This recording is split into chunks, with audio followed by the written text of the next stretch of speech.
Grade first की इतनी बड़ी वैकेंसी आ रही है, मतलब 45,000 के आसपास पद खाली हैं। पर ये 12,000 13,000 की नियुक्ति हो जाएगी, उसके बाद 25,000 के आसपास पद खाली होंगे, कम से कम 15,000 की वैकेंसी आएगी।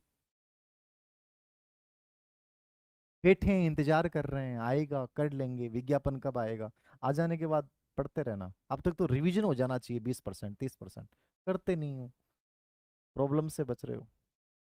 रीट रिजल्ट आ जाएगा 15 मई से पहले बता रहे हैं, तो 15 आज 4 हो गई क्या, 3 हो गई, तो 15 मई तक का दिया टारगेट, शायद 15 मई से पहले पहले आ सकता है रेट का रिजल्ट। जहां तक आज जिनकी एमए नहीं हुई उनको सेकंड ग्रेड करना चाहिए। मैंने कहा कि जैसे ही ग्रेड फर्स्ट की आपको इतनी वैकेंसियां बताई जा रही हैं, 23 तारीख से वाइस प्रिंसिपल की हो जाएगी, मतलब लेक्चर्स जो हैं, बहुत सारे लेक्चर्स वाइस प्रिंसिपल बनेंगे, तो स्कूल लेक्चर की पोस्टें लगभग 45,000 के आसपास खाली हो जाएंगी।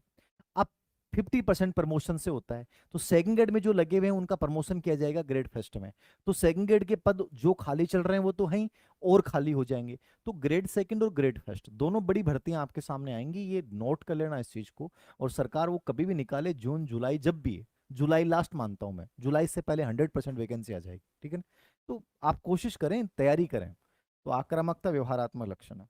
इंतजार क्यों करना यार, सेल्फ स्टडी कर लो, घर बैठ के कर लो, किताबें ले लो अच्छे से। कौन से अच्छे समायोजन की विशेषता नहीं है, अपनी क्षमताओं और सीमाओं का ज्ञान होना चाहिए कि मेरे अंदर एबिलिटीज क्या है। मैंने वही कहता हूँ, आप जब कोई कंपटीशन को देते हो तो आपको ये पता होना चाहिए, सर मैं कर सकता हूँ क्या, क्या कमियां है मेरी, मैं किस विषय में ज्यादा बेटर कर सकता हूँ। ये अपना मूल्यांकन खुद कीजिए आप। प्रतिकूल परिस्थितियों से जूझने की क्षमता, संघर्ष कीजिए। मैंने डूंगरपुर के एक बच्चे का डाला कम्युनिटी में, बहुत सारे बच्चों ने कहा सर ये क्या है, ये तो लोग ऐसे ही करते हैं। वो रियल में बच्चा उन परिस्थितियों से गुजर रहा है और बहुत मेहनत कर रहा है वो बच्चा, मेरी बात होती है उस बच्चे से। यार आप दूसरों पे इतना ध्यान क्यों देते हो?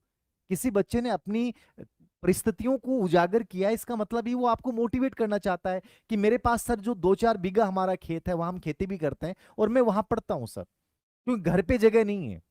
तो उसने बना लिया, बेचारे ने, क्या प्रॉब्लम है, पूरे दिन में वहां पढ़ता है वो। लेकिन नेगेटिविटी इतनी भरी पड़ी है लोगों में कि उस पोस्ट में बहुत सारे बच्चों ने कहा सर ये दिखावा कर रहा है, वो कर रहा है। अरे दिखावा क्या कर रहा है यार, इसमें इसमें क्या दिखावा हो गया? अगले की परिस्थिति है, अगला संघर्ष कर रहा है, ठीक है, आपको उससे प्रेरणा लेनी चाहिए कि यार हाँ, हम भी इन परिस्थितियों से लड़ रहे हैं। लेकिन हमारा हमेशा ध्यान नेगेटिव अप्रोच पे जाता है, कमियां निकालो, ये यहां ये कर डालो। ये इतनी नेगेटिविटी भरी पड़ी है हमारे अंदर, इतने बीमार है मानसिक रूप से अपन। आकांक्षाओं का पर्याप्त स्तर, जिसमें एस्पायरेशन लेवल का बढ़िया लेवल है, याद रखना। वो समायोजन, अच्छे समायोजन की विशेषता है कि नहीं है? अच्छी विशेषता है। महत्वपूर्ण गलतियां खोजने की विवर्ती, जो हमेशा कमियां निकालता है, मैंने कहा ना, हमेशा कमियां निकालता है। आप देखते होंगे ना कि जब अपन कोई पोस्ट डालते हैं तो 90% लोग अच्छा लिखेंगे, लेकिन 10% लोग ऐसे होते हैं जो नेगेटिव लिखते हैं, मतलब उनकी आदत पड़ जाती है जिंदगी में नकारात्मक लिखने का। वो अपनी लाइफ के सबसे दुखी इंसान होते हैं, और एक टाइम ऐसा आता है कि अपने दुखों से परेशान होकर लास्ट में मर जाते हैं, नरक की जीवन जीते हैं। आप एक बार नेगेटिव होना शुरू कर देते हो ना, आप ये देखना कि यूट्यूब पे जो कमेंट्स में नेगेटिव भी लिख रहा है ना, उससे भी उसका पूरा करेक्टर, उसका व्यक्तित्व सामने आ जाता है, क्योंकि वो दुखी पीड़ित फ्रस्ट्रेटेड इंसान है, फ्रस्ट्रेशन है उसमें भयंकर। और लाइफ में वो इतना दुख आमंत्रित करेगा, इतना नेगेटिव सोचता जाएगा, एक दिन खुद फट जाएगा, याद रखना। इसलिए मैं बार बार बोलता हूं, लाइफ में हमेशा पॉजिटिव बने, हमेशा सकारात्मक बने। आप क्या बोल रहे हैं, क्या लिख रहे हैं, किन लोगों के साथ बात कर रहे हैं, वही तुम्हारा जीवन बदलता है। तो ये बी डी गलत है, कभी भी कमियां मत खोजिए, गलतियां मत निकालिए, बस अपने ऊपर ध्यान दीजिए कि मैं बेटर क्या कर सकता हूं।